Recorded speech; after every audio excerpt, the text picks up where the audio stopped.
Welcome to Resume Storyteller with Virginia Franco, bringing you interviews with industry experts and regular folks who tested the job search waters and succeeded, and strategies to tell your story and land your job interviews in 60 days, guaranteed. Here's your host, Virginia Franco.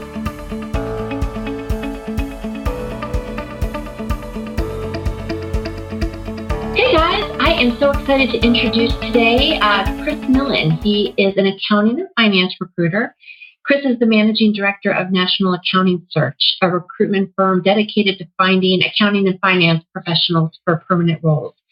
He brings to the table over 15 years of recruiting experience that spans accounting, finance, healthcare, and IT. Although his target industries have changed, his primary focus has not. He remains absolutely dedicated to facilitating a quality match that's a win-win for all parties. So, Chris, thank you so much for joining us. Or joining me, I should say. I really appreciate it. Absolutely, and thank you so much for having me on today, Virginia. So, you are the first. I've talked with other recruiters, but you are the first one in the finance and accounting space. So, I'm so excited to get your take. Can you just provide me a quick overview of what you do and how you came to be in this role? Absolutely. So I'm an executive recruiter in the accounting and finance space. And basically, companies and finance leaders come to me when they're having a hard time finding the right people through normal channels, or if there's a massive sense of urgency, like someone retires all of a sudden, or a project comes up and gets dropped in their lap. So that's typically when a company is going to call me. So in terms of my sweet spot, per se, it's going to be degreed accounting and finance professional recruitment, typically a senior accountant all the way up to CFO. Okay. And, also do some work in more of the project or interim type solutions. Say, for instance, when a vacancy is open and they're not quite sure which route they want to go, they bring someone in for the near term just to provide a stopgap. Okay. So that includes like FP&A folks, sort of everyone in the middle between the accountant, senior level accountants all the way up to CFOs? Exactly. Okay. And then, it's a funny story. So, as far as, how I got into recruitment, it's probably somewhat similar to what most people say. And it's sort of a jagged, way to get there. And it started off in healthcare recruitment back, about 15 years ago, recruiting nurses and healthcare professionals to provide in-home care. I really enjoyed that because I could, see the positive impact I was making on people's lives, bringing kids home from hospitals or, whatnot. And I really enjoyed that, but got to a point when I felt it was, time for a change. And, I really liked the idea of finance and accounting. So I transitioned over to that and actually came to a national accounting search. I was, attracted to the fact that they really focused heavily on quality versus quantity, and allowed me to continue my core belief and really message and do what I can to provide that value to people. Oh, well, I don't think I realized that you did home health. I was a home health social worker for a while. Oh, wonderful. Yeah, I did case management, and I also did a little HR, but that was very close to my heart as well. Yeah, it's always great. For instance, bringing a kid home from the NICU and having that child get better and be able to continue on and grow and just enjoy childhood. So it's really rewarding. Yeah, no, absolutely. So you see right now, senior level professionals, but is your experience? Do you recruit across industries? Yes. Okay. What do you see as sort of a couple of major challenges facing the candidates you're seeing, people that are, testing the job search waters or making a career change for, it might be the first time in a while? Yeah, of course. So I think there's a couple really big ones out there. One of the first ones is just there's a ton of information out there in terms of the job search process, what to do, what not to do. And there's a lot of great information out there, but it can in part be overwhelming and frankly sometimes a little misleading. So I think it's important that candidates really make sure that they're focusing on the basics when it comes to that, and talking with people and sort of triangulating information to make sure that they're going about it the right way. Talking with resume experts like yourself, or talking with recruiters, or talking with friends in the industry, things like that, just to get a sense of what's what. And then really the second part is going to be more of the talent acquisition process and ATSs, applicant tracking systems, because I'll give you a perfect example. I recently placed a candidate, and I like to take them out to lunch, sort of as a celebratory type of scenario. And I asked her how she came to her current job at the time, and it's a premier employer here in the Cleveland area. And she said she applied 3 separate times to very similar positions and didn't get anywhere, and decided to reach out to someone in HR, emailed over a resume, had an interview the next day, and was hired within a week. So bypass the online. Yeah. And I'm not saying that's always the route to go, but I think that the talent acquisition landscape is so complex that you need to, as a candidate, need to make sure that you're going a variety of different routes to be successful and get to where you want to go. No, I agree. And your point about how much information is out there and how overwhelming and sometimes it's inaccurate. There was just a discussion today by my colleague Austin Belchak that talked about just that, and it sounds like we're on the same page. That people, to me, we need to treat our job search as consumers. The same way you review a product on Amazon, looking at pros and cons, and you just need to get a lot of opinions before making decisions. So triangulating the right info, gathering info, bouncing it up against people that you trust, and verifying who the sources are. That can help you to collate, a lot, or curate a lot of the information and figure out where to go from there. Yeah, absolutely. And I mean, let's face it, the job search processes, can be somewhat challenging, and there's negative or down points, and the positive sides. And I bet it's just important to stay consistent and take information for what it is, and don't necessarily up and change your entire process just because of one thing out there. So no, I agree. So, and maybe you just answered it. Is there something that you find that your clients are just totally shocked by as they're going through this? Is it the application process, or is it something else, something that really catches them off guard? Yeah, of course. So sort of twofold. So my clients technically are the companies that. Well, that's true. Right. Find the people. So, I mean, I can spend a brief minute on that. Please. And then, really go into the bulk more so as far as, what when I'm talking with candidates, what surprises them, because I think that's a lot more applicable today. So, from a company standpoint, I think that hiring managers are sometimes surprised at just how quickly the process needs to move to be successful. I'll give you a quick example. I had an individual I was working with, who's a senior finance professional, probably about 10 years of experience, was laid off due to a downsizing, and within 3 weeks had 3 separate job offers.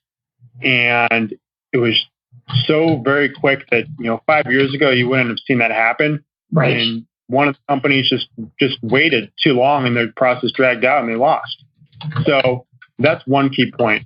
And another one too is, really, compensation is important. Don't get me wrong, but there's other perks that come into play too. Flexibility, being able to work remotely, career planning, other, various benefits. I even saw an article about, providing daycare at a work site. I mean, all these different things can be potential talent attractors that companies need to consider and evaluate. So those are some things that really surprise more of the companies that I work with. But from a candidate perspective, I'm very adamant on focusing on the basics and, really making sure to not, get away from those, because, again, it can become complex. So things that I talk to candidates about as we're going through the process, it's up for an interview. Let's talk about a 30-second commercial that you can put together that's relevant to the person that you're talking with. That's only 30 seconds that you can really lay the groundwork. That soundbite elevator speech kind of thing? Yeah. and talking about something that's going to be relevant to that person that you're sitting across the table from, and really you frame the entire conversation from there. So that person's hearing multiple qualities multiple times throughout the interview process or throughout that interview, and knowing that you're the right fit. Now, things like, when you're preparing for an interview, think about examples from past jobs, almost behavioral-based examples. Yeah. Because a lot of the time, especially if you've been in a company for 10 years, you forget about other stuff that you've done in past positions or past companies. So that having that information at the ready as you go. At their fingertips. Yeah. Exactly. It's going to be beneficial. Thinking about questions that you're going to ask at the end of the interview. I mean, nothing's worse than a candidate when they're asked, do you have any questions? And they don't have any questions. It's just you need to show that level of engagement and interest. And lastly, I see a lot of this, just something as simple as sending a thank you note in a timely fashion to demonstrate your interest and really go above and beyond, because unfortunately, I think thank you notes have sort of gone by the wayside. Do you recommend, I was reading an article on this, what's your take on a formal thank you note versus an email, or maybe doing both? Because one can get there quickly and then you can follow up with a handwritten note. So my thing with thank you notes, I think an email is the best route to go. And It should be short and concise and message something that you found interesting in the conversation to show that you're actively listening. Yeah. You can send a thank you note as well, but over mail, which works. But at the very least, you need to send an email, preferably within 24 hours, and send separate emails to each interviewer. Okay, and so with panel interviews, because I see a lot of those, that you need to get everyone's card. Yeah, do your best to do that. Yeah. Yeah. With regards to the perks, or not the perks, the process needing to move along in order to not lose, the top talent. Is that so? I mean, you've been doing this, I imagine, before the recession as well. I imagine that's changed. I mean, companies did have the luxury of taking much more time, and job seekers sort of had to just take it or leave it. Do you feel like this is just the in demand is just a boon to job seekers because the economy is so good? Yeah, it is. Here are my thoughts on that.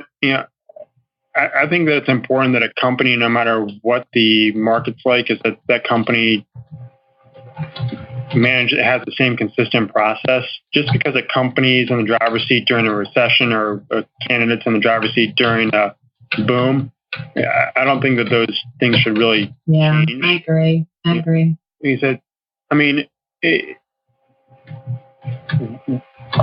conditions are always going to change, but employer brand is always going to be there.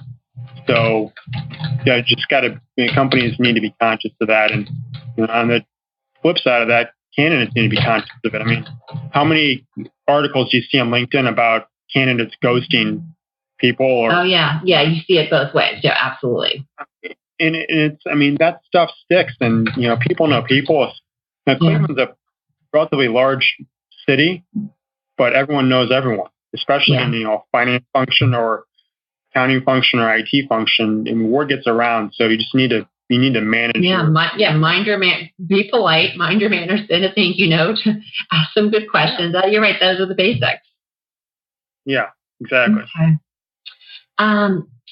What do you place, or have you placed candidates who are trying to break into a new industry or into a new role? I'm curious to know what your advice is to them on how to make a change. Yeah, of course. It's a great question, and it happens more often than you might think. And really, it's all about putting together a game plan. Figuring out, number one, why are you looking to make a move? Okay. What are your motivating factors? What are you looking to change about your current situation? and what have you done about your current situation with your current employer? Have you tried to take on new projects? Have you tried to transition to different groups? What have you done? Because that question is going to most likely come up with any sort of interview that you've got, and showing a demonstrated action to try and fix something is going to put you in a more positive light. So from there, think about long term, where you want to see yourself, 10, 15 years out. What do you want to be doing, and what's going to need to happen between now and then for you to be successful in that role in terms of skill acquisition, experience. What do you need to close the gap? Yeah, exactly. And make sure you gather information about what you're looking to transition to. Go out to networking groups. You can go on like meetup.com and you can get various IT tech stack groups that will give you a sense of what the day-to-day looks like. Just get information and really figure out what makes sense, and then coming up with 2 or 3 targets. So it could be a position, it could be an industry, it could be type of company, whatever the case might be. You don't want to go too broad when you're going through the process, because you can dilute your message. So lastly, it's making sure that everything that you've got out there is consistent. So from a more granular point, let's say you've got a financial analyst that's looking at transition from say a healthcare industry to manufacturing industry. That might be somewhat of a tough jump depending on the type of company that they're looking to move to. So it's really figuring out what relevant experience do you have in your current position that can translate well to the new industry. And it's making sure you're messaging that. It's making sure that you've got the quantifiable information that demonstrates value. And, big thing is making sure that it's accurate in terms of scale. And what I mean by that is, dollar amounts in healthcare may be a different measuring stick versus dollars in manufacturing. So making sure that the reader knows sort of what show the scope. Exactly. So, yeah. Is it your sense that in your industry, in terms of the companies that you're finding candidates for, is it an easy sell to say to show that this candidate skills?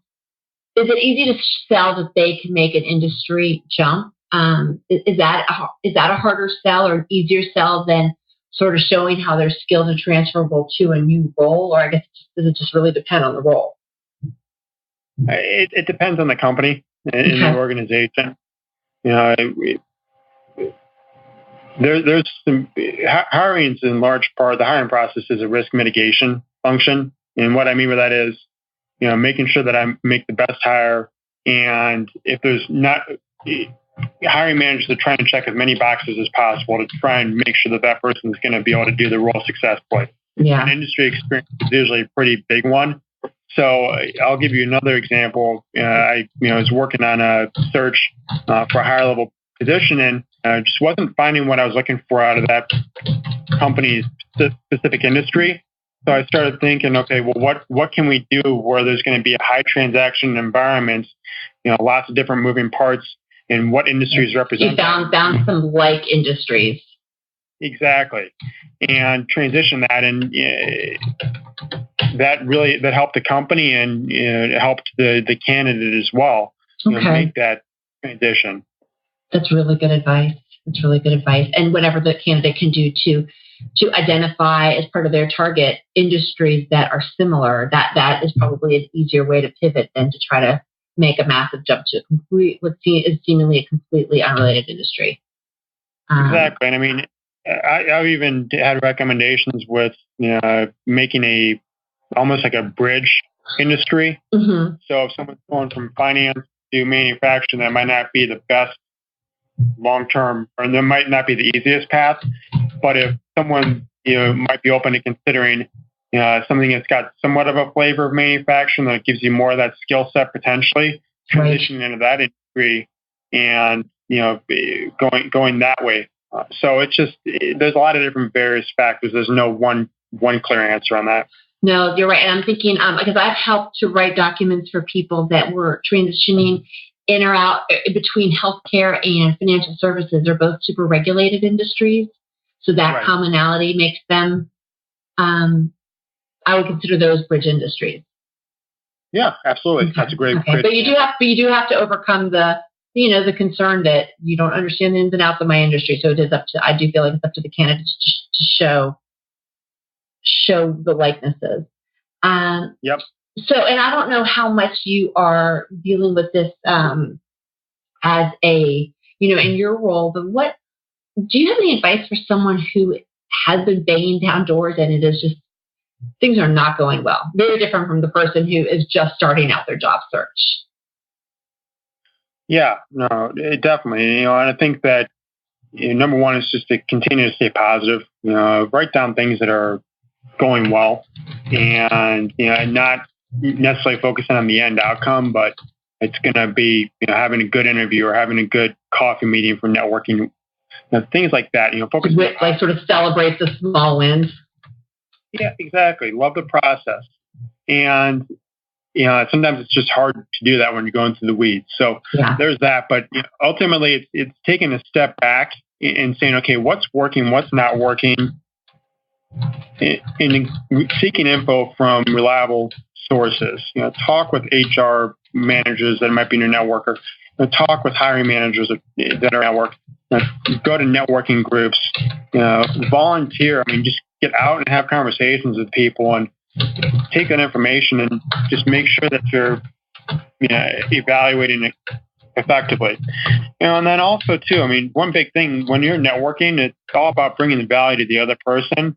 And I think sometimes that gets lost in the message, and you need to make sure that you're targeting it that way. And then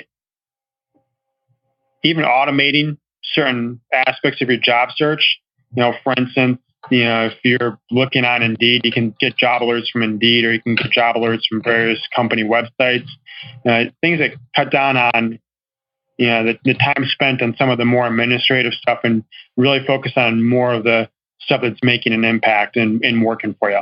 Right. Are you familiar, or do you recommend people use canned scripts or canned responses in Google and Gmail? You can create some templated responses and you can customize it, but it does save quite a bit of time. I haven't. I'm familiar, but I haven't really done much on that, so I can't give you the best answer on it.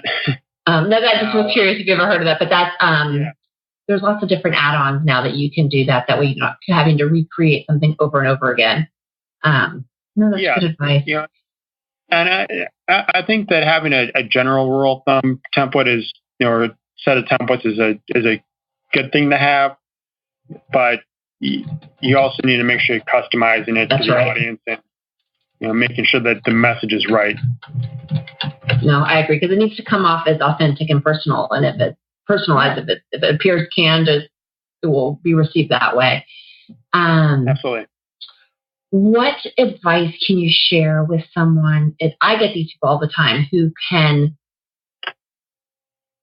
go, they have a lot of different skills, they can go in a lot of different directions, or maybe you're getting this on the company side where they want a candidate that is a jack of all trades. How do you guide people on when they're trying to cast a very wide net?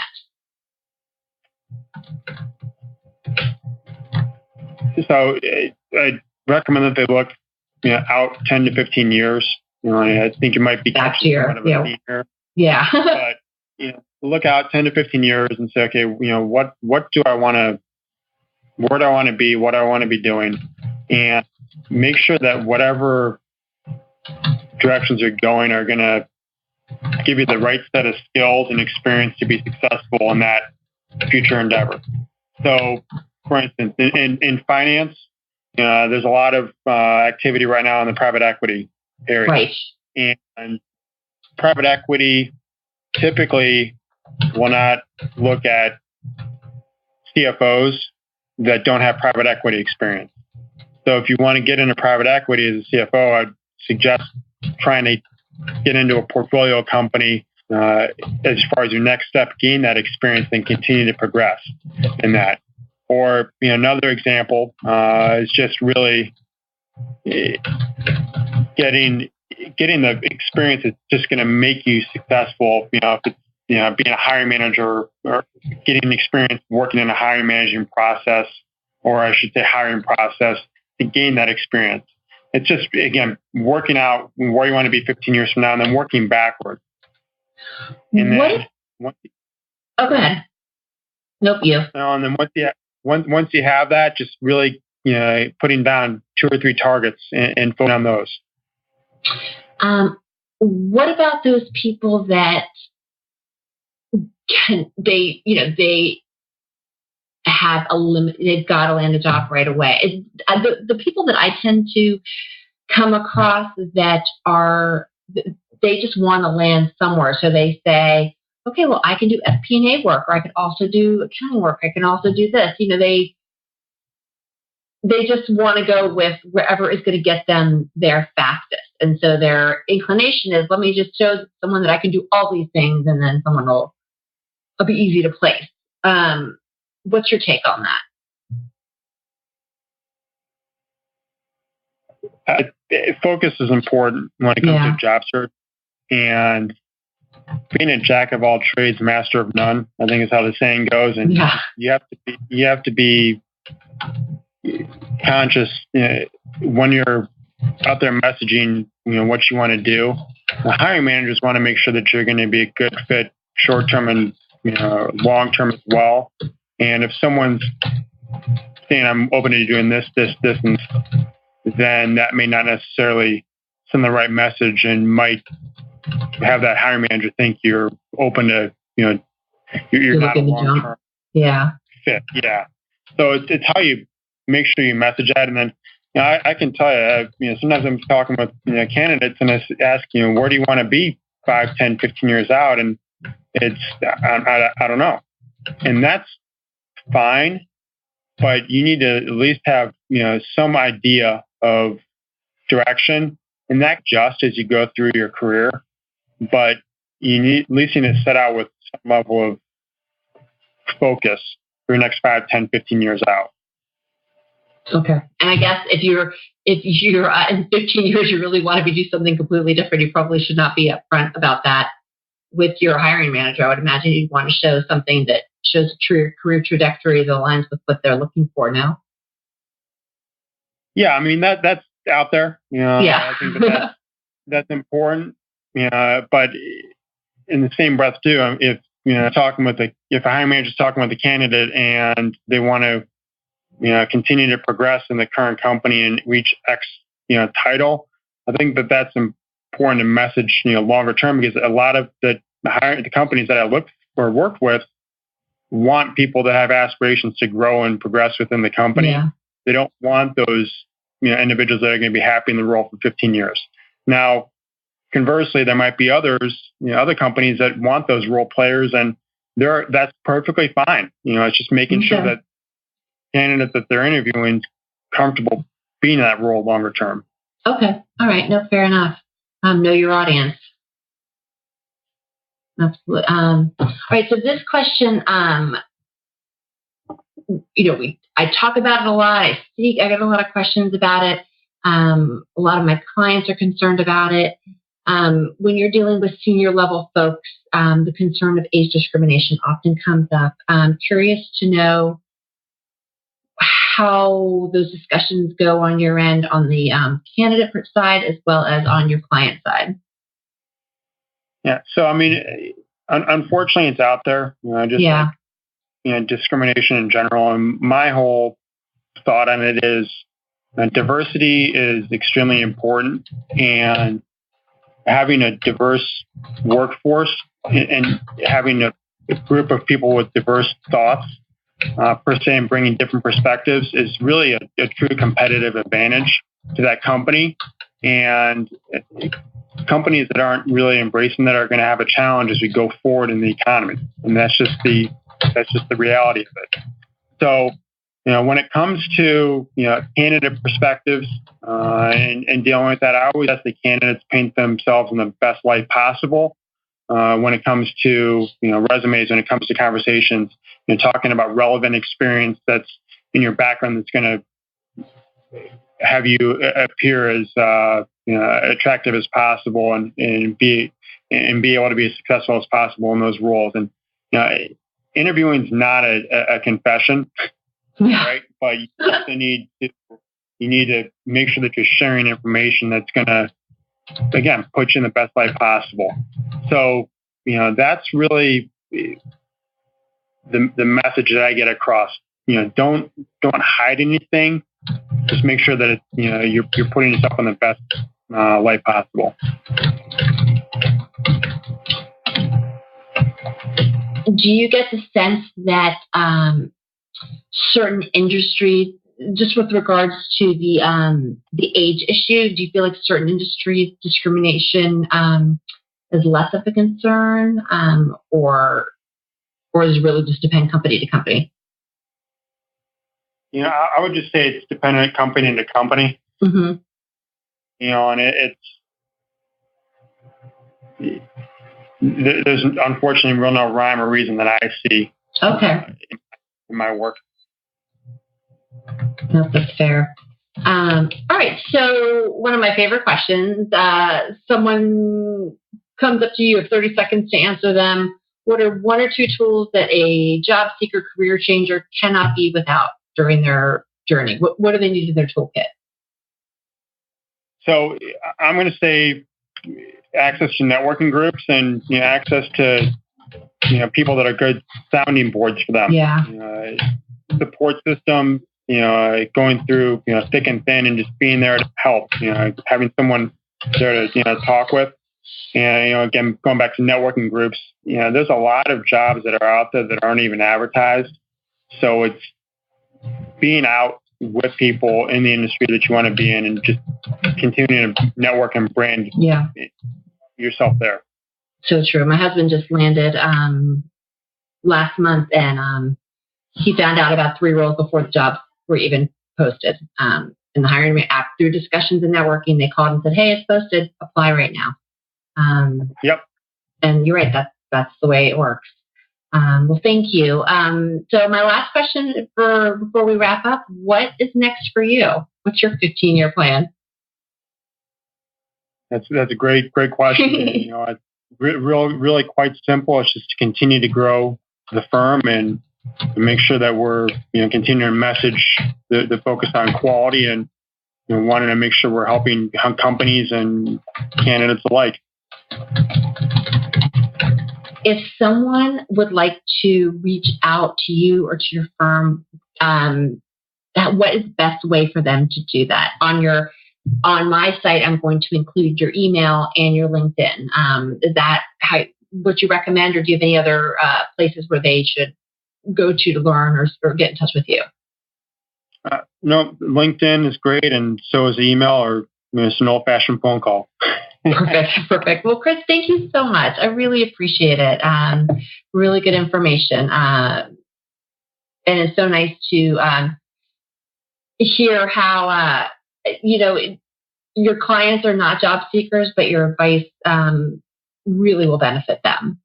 Thank you very much for the time. It was a pleasure. You've been listening to Resume Storyteller with Virginia Franco. To learn more about storytelling strategies to catch the eye of today's SCIM online readers, hiring and decision makers, go to www.virginiafrancoresumes.com.